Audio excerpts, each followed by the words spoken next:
DD किसान, बदलते भारत की शान।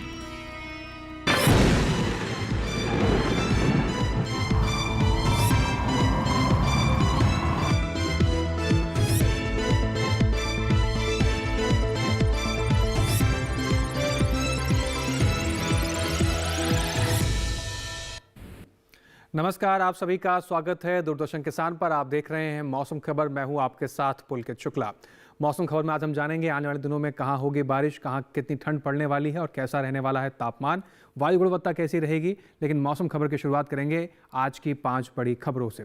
मौसम के लिहाज से 5 बड़ी खबरें कौन कौन सी हैं, इसके बारे में आइए जान लेते हैं। सबसे पहले बात करते हैं आज हम जम्मू कश्मीर की, जहां पर कई जगह बर्फबारी की संभावना बताई जा रही है। तो जम्मू कश्मीर को लेकर ये बड़ी खबर है मौसम के लिहाज से। हिमाचल प्रदेश की बात करें, जहां पर कुछ जगह बर्फ और पाला पड़ने का अनुमान जताया गया है, तो हिमाचल प्रदेश के मौसम के लिहाज से ये बड़ा परिवर्तन देखने को मिलेगा। पंजाब की बात करें, कुछ इलाकों में काफ़ी सर्द हवाएं चलने की संभावना बताई जा रही है, तो मौसम पर नजर बना के रखें। पंजाब में बात करें तटीय आंध्र प्रदेश की, जहां पर कुछ हिस्सों में गरज के साथ भारी बरसात की संभावना है। तटीय आंध्र प्रदेश के मौसम के लिहाज से बड़ी खबर।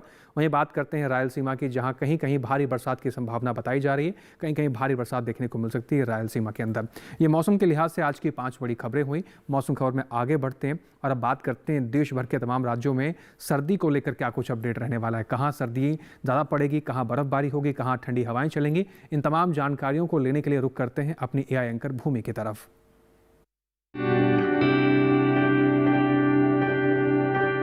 नमस्कार किसान भाइयों और बहनों, आप देख रहे हैं सर्द अपडेट डीडी किसान पर।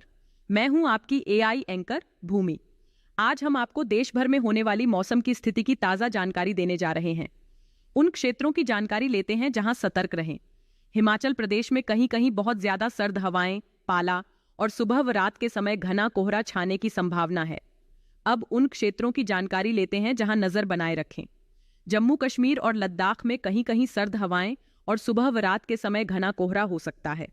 पंजाब और हरियाणा में कहीं कहीं सर्द हवाएं, पाला और सुबह व रात के समय घना कोहरा छाने की संभावना है। दिल्ली, बिहार, उप हिमालयी, पश्चिम बंगाल, सिक्किम, असम, मेघालय, नागालैंड, मणिपुर और मिजोरम में कहीं कहीं सुबह व रात के समय घना कोहरा छा सकता है। तटीय आंध्र प्रदेश और रायलसीमा में कहीं कहीं भारी बारिश, बिजली की चमक और गरज के साथ तेज हवाएं हो सकती हैं। तमिलनाडु और पुडुचेरी में कहीं कहीं बिजली की चमक और गरज के साथ तेज हवाएं चलने की संभावना है। यह थी मौसम की ताजा जानकारी। कृपया सुरक्षित रहें। तो बदलते हुए मौसम पर नजर बना के रखें, सावधान रहें, सुरक्षित रहें। आगे बढ़ते हैं मौसम खबर में और अब बात करते हैं अपने अगले सेगमेंट की, जिसमें आपको जानकारी देंगे देश भर के तमाम राज्यों में बरसात को लेकर क्या कुछ संभावना रहने वाली है। आने वाले 24 से 48 घंटों के भीतर कहां ज्यादा बरसेंगे बादल, कहां कोई बरसात नहीं होगी, इसकी जानकारी देंगे आपको मौसम पूर्व अनुमान के जरिए। मेरे पीछे आप भारत का नक्शा देख रहे हैं, अलग अलग राज्यों को अलग अलग रंगों से दर्शाया गया है। जान लेते हैं क्या अलर्ट है। लद्दाख ले जम्मू कश्मीर, श्रीनगर, गिलगित की अगर हम बात करें तो कहीं कहीं बारिश की संभावना बताई जा रही है आने वाले 24 से 48 घंटों के भीतर। वहीं उत्तराखंड, पश्चिमी उत्तर प्रदेश, पूर्वी उत्तर प्रदेश और हिमाचल प्रदेश की बात करें तो यहाँ पर भी कहीं कहीं बारिश आपको देखने को मिलेगी आने वाले 24 से 48 घंटों के लिहाज से। लेकिन पंजाब, चंडीगढ़, हरियाणा और दिल्ली की बात करें, फिलहाल बरसात के यहाँ पर कोई संकेत नहीं है आने वाले 24 से 48 घंटों के भीतर। लेकिन इन राज्यों पर आप नजर बना के रखें। पूर्वोत्तर राज्यों की बात करें, जिसमें उड़ीसा, गांगे पश्चिम बंगाल, हिमालय पश्चिम बंगाल, सिक्किम, अरुणाचल प्रदेश की बात करते हैं, यहाँ पर कहीं कहीं बारिश आपको देखने को मिलेगी आने वाले 24 से 48 घंटों के भीतर। वहीं अगर हम बात करें बिहार, झारखंड, मेघालय, असम, नागालैंड, मणिपुर, त्रिपुरा, मिजोरम की, यहाँ पर फिलहाल बरसात के कोई संकेत नहीं है। दक्षिण भारत का रुख कर लेते हैं। अंडमान निकोबार में कहीं कहीं बारिश है। साथ ही अगर हम बात करें पुडुचेरी, तमिलनाडु, केरल, भीतरी दक्षिण कर्नाटक, तटीय कर्नाटक, रायलसीमा, तटीय आंध्र प्रदेश, तेलंगाना की, तो दक्षिण भारत के इन तमाम हिस्सों के अंदर आप देख रहे हैं कहीं कहीं बारिश आपको देखने को मिलेगी आने वाले 24 से 48 घंटों के भीतर। लेकिन फिलहाल भीतरी उत्तर दक्षिण कर्नाटक में यहाँ पर कोई बरसात के संकेत नहीं है। मध्य भारत की बात करें, पश्चिमी मध्य प्रदेश, पूर्वी मध्य प्रदेश, छत्तीसगढ़, विदर्भ के अंदर कहीं कहीं बारिश आपको देखने को मिलेगी। मध्य भारत की अगर हम बात करें, कहीं कहीं बारिश है आने वाले 24 से 48 घंटों के भीतर। वहीं राजस्थान के दोनों हिस्सों में कोई बरसात नहीं है, चाहे पूर्वी चाहे पश्चिमी। गुजरात, सौराष्ट्र, कच्छ, दमन, दीव, मध्य महाराष्ट्र, मराठवाड़ा, कोंकण, गोवा में भी फिलहाल बरसात के कोई संकेत जारी नहीं किए गए हैं। बात करते हैं मौसम की चाल की। पिछले 24 घंटों में मौसम कैसा रहा है। हिमाचल प्रदेश के कुछ हिस्सों के अंदर काफ़ी ठंडी हवाएं चली हैं। पंजाब की बात करें, कुछ हिस्सों में बरसात दर्ज की गई है। हरियाणा के भी कुछ हिस्सों में बरसात दर्ज की गई, दिल्ली के कुछ हिस्सों में बरसात दर्ज की गई है। पश्चिमी उत्तर प्रदेश की बात करें, यहाँ पर भी कई हिस्सों के अंदर बरसात दर्ज की गई है। पूर्वी राजस्थान, पश्चिमी राजस्थान के कुछ हिस्सों के अंदर पिछले 24 घंटे के लिहाज से बरसात दर्ज की गई है। तो इन हिस्सों के अंदर पिछले 24 घंटे के लिहाज से बरसात को लेकर कुछ इस प्रकार से मौसम देखने को मिला। वहीं पूर्वोत्तर राज्यों की बात करें, जिसमें झारखंड पर नजर डालिए, यहाँ पर कुछ हिस्सों के अंदर बरसात दर्ज की गई है। उप हिमालय, पश्चिम बंगाल, सिक्किम में बरसात दर्ज की गई है। मेघालय, असम, नागालैंड, मणिपुर, मिजोरम, त्रिपुरा, अरुणाचल प्रदेश की बात करते हैं तो पूर्वोत्तर के इन तमाम राज्यों के अंदर पिछले 24 घंटे के लिहाज से बरसात दर्ज की गई है। बात करें दक्षिण भारत की, जहां पर आप देख रहे हैं तमिलनाडु, पुडुचेरी के कुछ हिस्सों में बरसात दर्ज की गई है। वहीं अंडमान निकोबार के अगर मौसम आप देखते हैं तो यहाँ पर भी पिछले 24 घंटे के लिहाज से कई हिस्सों के अंदर बरसात दर्ज की गई। तो दक्षिण भारत के मौसम को लेकर कुछ इस प्रकार से अलर्ट रहा और ये जानकारी रही।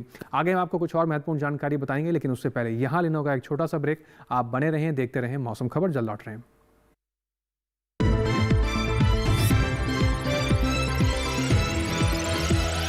बेमौसम बारिश, आंधी और तूफान की चिंता भूल जाओ, फसल बीमा कराओ, सुरक्षा कवच पाओ। प्राकृतिक आपदा हो या कोई दुर्घटना, उसकी चिंता से भी मुक्ति पाओ।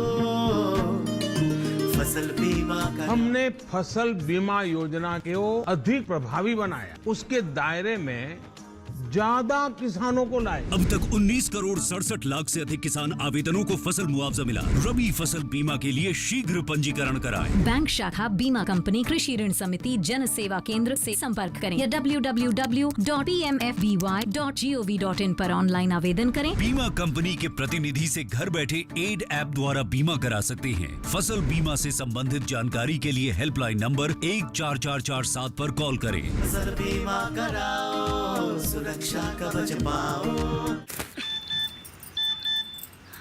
हो गया इंतजाम। किसका? गुड्डी की फीस का। दिखा। 20,000 का लोन तुरंत। पता है कौन दे रहा है, ब्याज कितना है? लोन विनियमित संस्थानों से ही लें और कर्ज उतना जितनी जरूरत, वो भी जांच कर। हो गया इंतजाम। पगार एडवांस में भेजिए। आरबीआई कहता है, सही वित्तीय बर्ताव करे आपका बचाव। देश की उन्नति जिनके हाथों लिखी जा रही, जिनके कठिन परिश्रम से फसलें लहलहा रही, उन किसानों को कृतज्ञ भारत करता है नमन। विकसित भारत का बहुत बड़ा आधार हमारे किसान है। पीएम किसान योजना के तहत 3.46 लाख करोड़ रुपए, फसल बीमा योजना के तहत 1.70 लाख करोड़ रुपए, एमएसपी हेतु 2 लाख करोड़ रुपए, कृषि अवसंरचना कोष के तहत 1 लाख करोड़ रुपए किसानों को सरकार द्वारा आवंटित किए गए हैं। देश राष्ट्रीय किसान दिवस मना रहा है और भारत सरकार कृषि एवं किसानों के उत्थान के लिए निरंतर अपनी प्रतिबद्धता दर्शा रही है।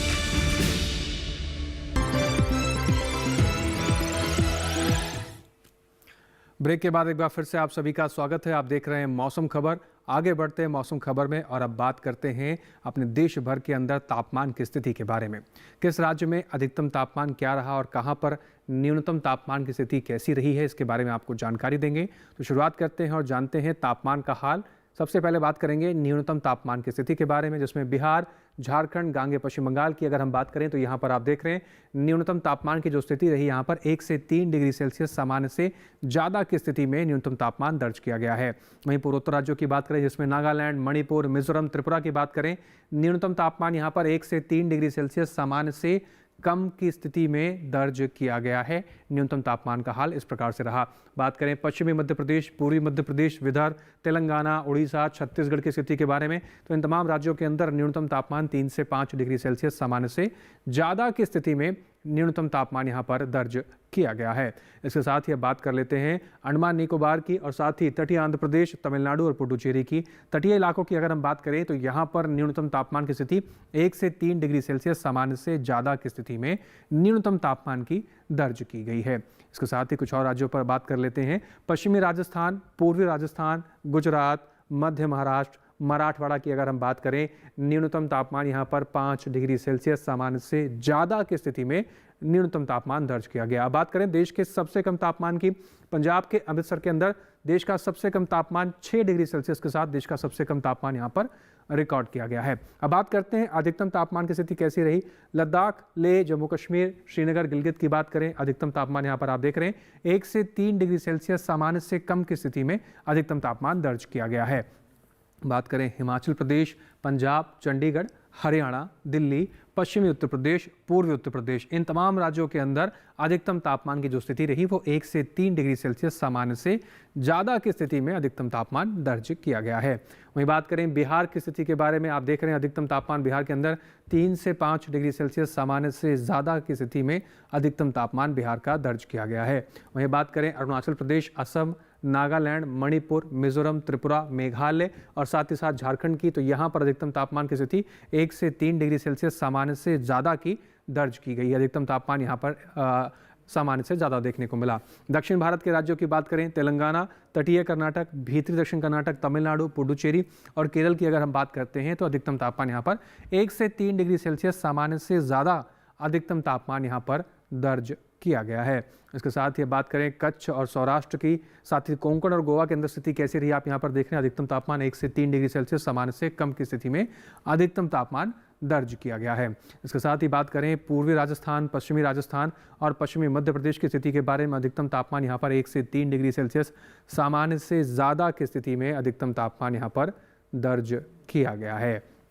बात करें दक्षिण भारत के केरल की, जहां पर देश का सबसे अधिक तापमान दर्ज किया गया है। कोझिकोड के अंदर देश का सबसे अधिक तापमान 35.2 डिग्री सेल्सियस सबसे अधिक तापमान यहां पर रिकॉर्ड किया गया। इसके अलावा देश के बाकी बचे हुए हिस्सों में किस प्रकार से अधिकतम और न्यूनतम तापमान की स्थिति रही, आइए एक बार उस पर भी नजर डाल लेते हैं।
तो देश के तमाम हिस्सों में तापमान की स्थिति कैसी रही, इसके बारे में हमने आपको जानकारी दी।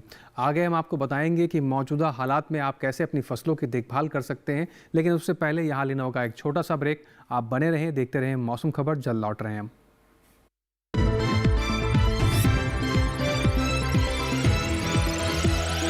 बेमौसम बारिश, आंधी और तूफान की चिंता भूल जाओ, फसल बीमा कराओ, सुरक्षा कवच पाओ। प्राकृतिक आपदा हो या कोई दुर्घटना, उसकी चिंता से भी मुक्ति पाओ, फसल बीमा कराओ। हमने फसल बीमा योजना को अधिक प्रभावी बनाया, उसके दायरे में ज्यादा किसानों को लाए। अब तक 19 करोड़ 67 लाख से अधिक किसान आवेदनों को फसल मुआवजा मिला। रबी फसल बीमा के लिए शीघ्र पंजीकरण कराएं। बैंक शाखा, बीमा कंपनी, कृषि ऋण समिति, जन सेवा केंद्र से संपर्क करें या www.pmfby.gov.in पर ऑनलाइन आवेदन करें। बीमा कंपनी के प्रतिनिधि से घर बैठे एड ऐप द्वारा बीमा करा सकते हैं। फसल बीमा से संबंधित जानकारी के लिए हेल्पलाइन नंबर 14447 पर कॉल करें। फसल बीमा कराओ, सुरक्षा कवच पाओ। किस फसल की क्या है चाल, किस मंडी का क्या है हाल, उतरते चढ़ते भाव का असर, आयात निर्यात का क्या है असर, कैसा रहेगा आगे बाजार, बताएंगे मंडियों के जानकार। देखिए मंडी खबर सोमवार से शनिवार शाम 5 बजे सिर्फ दूरदर्शन किसान चैनल पर। देश की उन्नति जिनके हाथों लिखी जा रही, जिनके कठिन परिश्रम से फसलें लहलहा रही, उन किसानों को कृतज्ञ भारत करता है नमन। विकसित भारत का बहुत बड़ा आधार हमारे किसान है। पीएम किसान योजना के तहत 3.46 लाख करोड़ रुपए, फसल बीमा योजना के तहत 1.70 लाख करोड़ रुपए, MSP हेतु 2 लाख करोड़ रुपए, कृषि अवसंरचना कोष के तहत 1 लाख करोड़ रुपए किसानों को सरकार द्वारा आवंटित किए गए हैं। देश राष्ट्रीय किसान दिवस मना रहा है और भारत सरकार कृषि एवं किसानों के उत्थान के लिए निरंतर अपनी प्रतिबद्धता दर्शा रही है।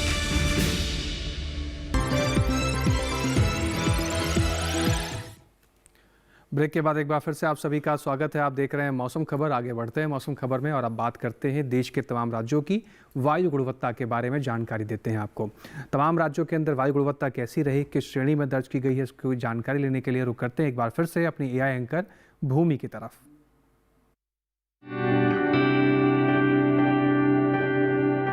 अब बढ़ते हैं आगे और जानते हैं कि देश के अलग अलग शहरों में वायु की गुणवत्ता का हाल। सबसे पहले बात करते हैं राजधानी दिल्ली की, जहां वायु गुणवत्ता बहुत खराब श्रेणी में रही। यहां गुणवत्ता सूचकांक 445 दर्ज किया गया। पुणे की वायु गुणवत्ता संतोषजनक रही। यहां गुणवत्ता सूचकांक 189 दर्ज किया गया।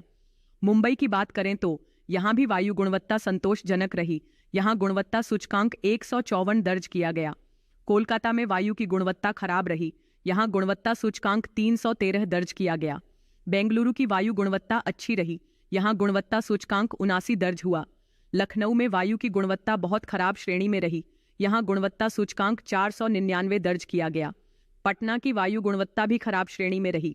यहां गुणवत्ता सूचकांक 343 दर्ज हुआ। हैदराबाद में वायु की गुणवत्ता अच्छी रही। यहां गुणवत्ता सूचकांक 88 दर्ज किया गया। अहमदाबाद की वायु गुणवत्ता थोड़ी खराब श्रेणी में रही। यहां गुणवत्ता सूचकांक 225 दर्ज किया गया। कृपया अपनी सेहत का ध्यान रखें। हम फिर मिलेंगे, तब तक के लिए नमस्कार। भूमि वायु गुणवत्ता से जुड़ी ये महत्वपूर्ण जानकारी साझा करने के लिए आगे बढ़ते हैं मौसम खबर में और अब बात करते हैं अपने देश के प्रमुख पर्यटन स्थलों के बारे में। आने वाले 4 दिनों में इन पर्यटन स्थलों पर मौसम का हाल कैसा रहने वाला है, तापमान की स्थिति कैसे रहने वाली है, इसकी हम जानकारी आपको देंगे पर्यटन पूर्वानुमान के जरिए, ताकि आने वाले 4 दिनों के हिसाब से आप अपनी तैयारी कर सकें। शुरुआत करते हैं जम्मू कश्मीर के गुलमर्ग से। मंगलवार को गुलमर्ग के अंदर बारिश के संकेत जारी किए गए हैं। बुधवार गुरुवार मौसम में परिवर्तन है, मौसम साफ रहेगा, तेज धूप खिलने के संकेत हैं। शुक्रवार को फिर से मौसम में परिवर्तन है, बादल छाए रहेंगे, कुछ हिस्सों में हल्की फुल्की धूप खिलने के आसार हैं। अधिकतम तापमान 5 डिग्री सेल्सियस के आसपास जा सकता है आने वाले 4 दिनों के लिहाज से। न्यूनतम तापमान की बात करें तो -5 से लेकर -7 डिग्री सेल्सियस की स्थिति आसपास न्यूनतम तापमान की बनी रह सकती है। हिमाचल प्रदेश के मनाली की बात करें, मंगलवार को बर्फबारी के अंदेशा जारी किया गया है। बुधवार को मौसम में परिवर्तन है, तेज धूप खिलने के आसार हैं।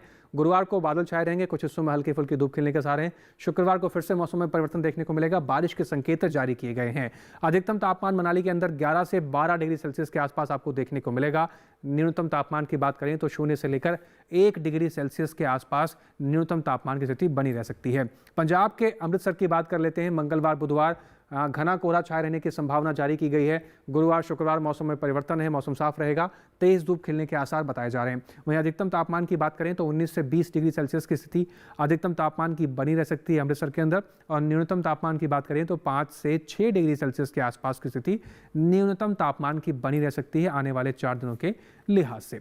उत्तर प्रदेश का रुख करते हैं। वाराणसी जाने की तैयारी कर रहे हैं आप तो मंगलवार को सावधान रहें, घना कोहरा छाए रहने की संभावना जारी की गई है। बुधवार गुरुवार शुक्रवार आगे के 3 दिन मौसम में परिवर्तन देखने को मिलेगा, बादल छाए रहेंगे, कुछ हिस्सों में हल्की फुल्की धूप खिलने के आसार हैं। अधिकतम तापमान की स्थिति 23 डिग्री सेल्सियस से लेकर 25 डिग्री सेल्सियस की स्थिति के आसपास अधिकतम तापमान बना रहेगा। न्यूनतम तापमान 10 डिग्री सेल्सियस से लेकर 13 डिग्री सेल्सियस की स्थिति के आसपास बनी रह सकती है। अरुणाचल प्रदेश के तवांग की बात करते हैं। मंगलवार को तेज धूप खिलने के आसार हैं। बुधवार को मौसम में परिवर्तन है, बादल छाए रहेंगे, कुछ हिस्सों में हल्की फुल्की धूप खिलने के आसार हैं। गुरुवार शुक्रवार फिर से मौसम में परिवर्तन है, मौसम साफ रहेगा, तेज धूप खिलने के आसार बताए जा रहे हैं। अधिकतम तापमान यहाँ पर 8 डिग्री सेल्सियस से लेकर 12 डिग्री सेल्सियस के आसपास की स्थिति बनी रहेगी। वहीं न्यूनतम तापमान की बात करें तो -5 डिग्री सेल्सियस के आसपास की स्थिति न्यूनतम तापमान के आपको देखने को मिलेगी। तेलंगाना के हैदराबाद की बात करें, मंगलवार को बादल छाए रहेंगे, कुछ हिस्सों में हल्की फुल्की धूप खिलने के आसार हैं। बुधवार गुरुवार मौसम में परिवर्तन है, बारिश के संकेत जारी किए गए हैं। शुक्रवार को फिर से मौसम में परिवर्तन है, बादल छाए रहेंगे, कुछ हिस्सों में हल्की फुल्की धूप खिलने के आसार हैं। अधिकतम तापमान 28 से 29 डिग्री सेल्सियस के आसपास बना रहेगा। न्यूनतम तापमान की बात करें तो 19 से 20 डिग्री सेल्सियस की स्थिति न्यूनतम तापमान की आने वाले 4 दिनों के लिहाज से आपको देखने को मिलेगी। बात करें तमिलनाडु के कन्याकुमारी की, मंगलवार को बारिश के संकेत हैं। बुधवार गुरुवार बादल छाए रहेंगे, कुछ हिस्सों में हल्की फुल्की धूप खिलने के साथ हैं। शुक्रवार को फिर से मौसम में परिवर्तन है, बारिश के संकेत जारी किए गए हैं। अधिकतम तापमान कन्याकुमारी के अंदर 34 से 35 डिग्री सेल्सियस के आसपास की स्थिति बनी रह सकती है। न्यूनतम तापमान की बात करें तो 23 डिग्री सेल्सियस के आसपास की स्थिति न्यूनतम तापमान की कन्याकुमारी के अंदर रहेगी, लेकिन मंगलवार और शुक्रवार को यहाँ पर बारिश के संकेत जारी किए गए हैं।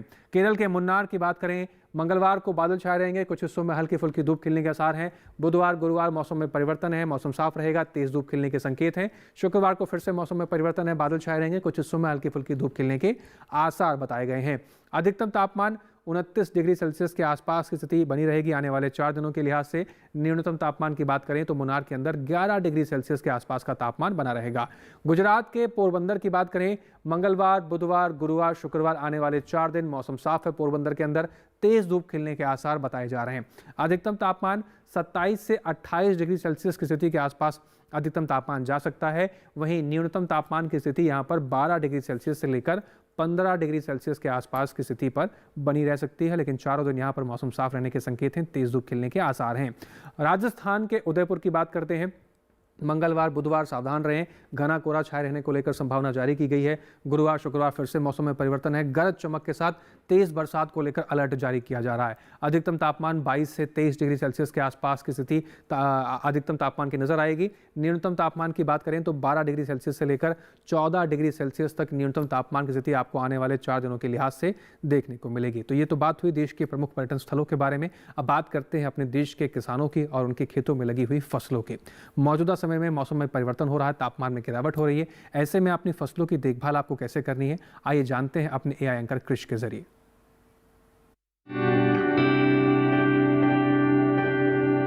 नमस्कार, आप देख रहे हैं डीडी किसान।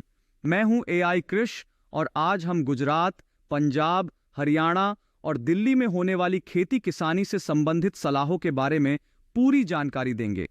गुजरात के उत्तर पश्चिमी इलाके में शुष्क मौसम को देखते हुए पछेती गेहूं और चने की बुवाई पूरी कर लें। पंजाब और हरियाणा की बात करें तो यहाँ के किसान सब्जियों और फलों के छोटे पौधों को पाले से बचाने की व्यवस्था करें। ऐसे में किसान पॉलीथीन शीट या पुआल की मदद से फसलों को कवर कर सकते हैं। बागानों और सब्जियों के खेतों में समय समय पर हल्की सिंचाई करते रहें। पंजाब और हरियाणा के किसान गन्ने, गेहूं और सरसों की फसल में मल्चिंग का काम करें। इस समय सब्जियों के खेतों में भी मल्चिंग करने की जरूरत है ताकि कम तापमान में फसल खराब ना हो। हरियाणा के किसान देर से बोई गई सरसों की फसल में निराई गुड़ाई का काम करें। यहाँ के किसान सरसों, गेहूं और आलू की फसल में जरूरत के हिसाब से सिंचाई करें। वर्तमान में फसलों को कम तापमान से बचाने के लिए छिड़काव या फव्वारा विधि से सिंचाई करें। सुबह या शाम के समय सिंचाई करना ज्यादा उचित रहेगा। अगर कम तापमान का सिलसिला अगले 2 हफ्तों तक जारी रहता है तो सरसों की फसल में सफेद जंग संक्रमण का खतरा बढ़ सकता है। ऐसे में किसानों को सलाह है कि वो लगातार सरसों के खेतों में निगरानी करते रहे। कहीं पत्तियों पर सफेद जंग जैसा कुछ पदार्थ तो नहीं दिख रहा। दिल्ली के आसपास के इलाकों की बात करें तो यहाँ के किसान सब्जियों की फसल में निराई गुड़ाई का काम करें।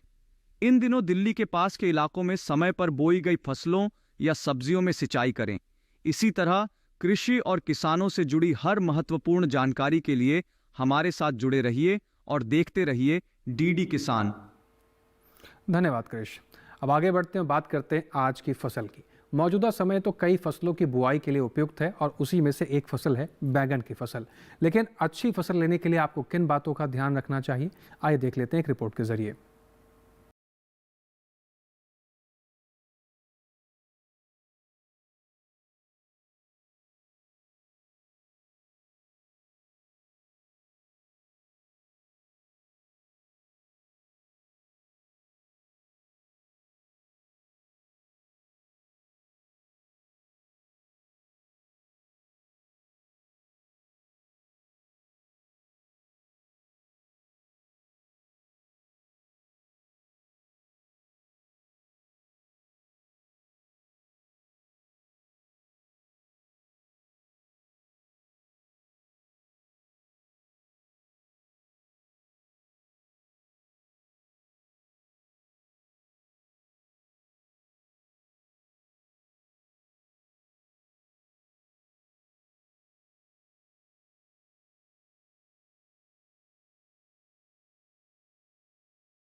किसी भी दवा का छिड़काव विशेषज्ञों की सलाह पर ही करें। तो आज के मौसम खबर में इसके साथ ही बस इतना ही। मौसम खबर में दिखाई गई सभी जानकारियों को आप दोबारा से भी डीडी किसान के YouTube चैनल पर देख सकते हैं। आपको करना बस इतना है, हम आपको टेलीविजन स्क्रीन पर एक QR कोड दिखा रहे हैं, इस QR कोड को स्कैन कीजिए, सीधा आप पहुंच जाएंगे डीडी किसान के YouTube चैनल पर। वहां पर भी मौसम खबर में दिखाई गई सभी जानकारियों को दोबारा से भी आप देख सकते हैं। उम्मीद करते हैं दिखाई गई सभी जानकारियों से हमारे किसान भाइयों को लाभ हो रहा होगा। आज के लिए बस इतना ही। फिर से हाजिर होंगे मौसम से जुड़ी तमाम नई जानकारियों को लेकर। फिलहाल हमें दीजिए आप इजाज़त और आप बने रहें डीडी किसान के साथ। नमस्कार।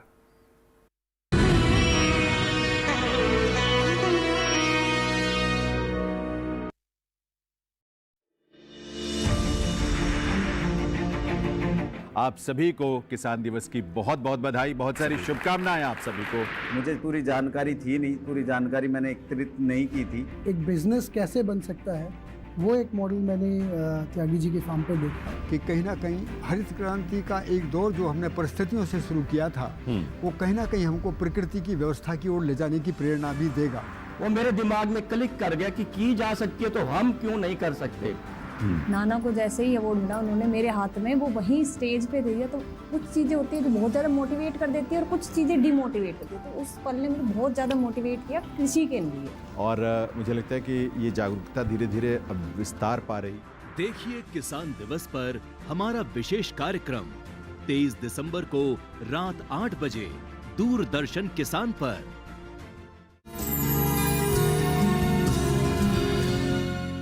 किसान दिवस के आयोजन पर डीडी किसान चैनल का बहुत बहुत धन्यवाद। मैं पिछले 10 वर्षों से प्राकृतिक खेती कर रहा हूं। प्राकृतिक खेती में मुख्य खेती गन्ने की खेती है और गन्ने की खेती में हम गन्ने के जूस में हमने वैल्यू एडिशन किया है, जिसमें गुड़, शक्कर, सिरका, खांड, गन्ने के रस से कुल्फ़ी, गन्ने के रस से कोल्ड कॉफ़ी, गन्ने के रस से हर्बल चाय आदि उत्पाद हमने बनाए हैं, जिनकी हम मार्केट में बिक्री कर रहे हैं। और स्थानीय बाज़ार में हम गन्ने के उत्पादों की बिक्री कर रहे हैं और किसानों को बता रहे हैं कि हम बाज़ार पर निर्भर ना होकर अपना कार्य किसान कैसे स्वयं कर सकता है। किसान दिवस के ऊपर मैं किसानों को हार्दिक शुभकामनाएं देना चाहता हूं और डीडी किसान चैनल पे आज मैं यहां बोल के बहुत बड़ा खुश हूं। और मैंने किसानों के लिए काफ़ी सारे इक्विपमेंट बनाए हैं, जैसे ऑनियन हार्वेस्टर है, वीडर मशीन है, सीड सोइंग की मशीन है और एक रोबोट भी तैयार किया है जो पॉली हाउस में वो स्प्रे करता है ताकि किसानों को पेस्टिसाइड से बचा सके। मन की बात है जन जन की, संघर्षों के कुछ किस्से, कहानी कुछ सफलताओं की, अनकही विरासत की, उम्मीदें नए भारत की। महीने के आखिरी रविवार का रहता है इंतजार।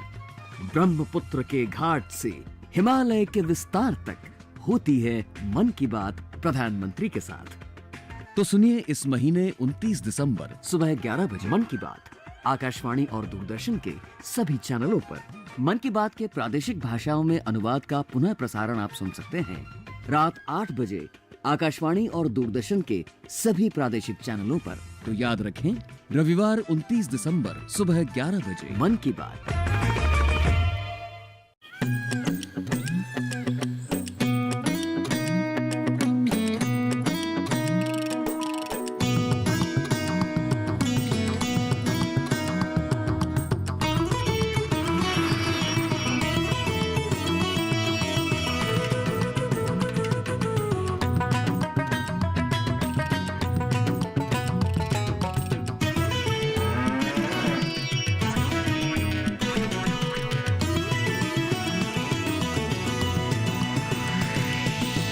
डीडी किसान, बदलते भारत की शान। खेत खलियान का राज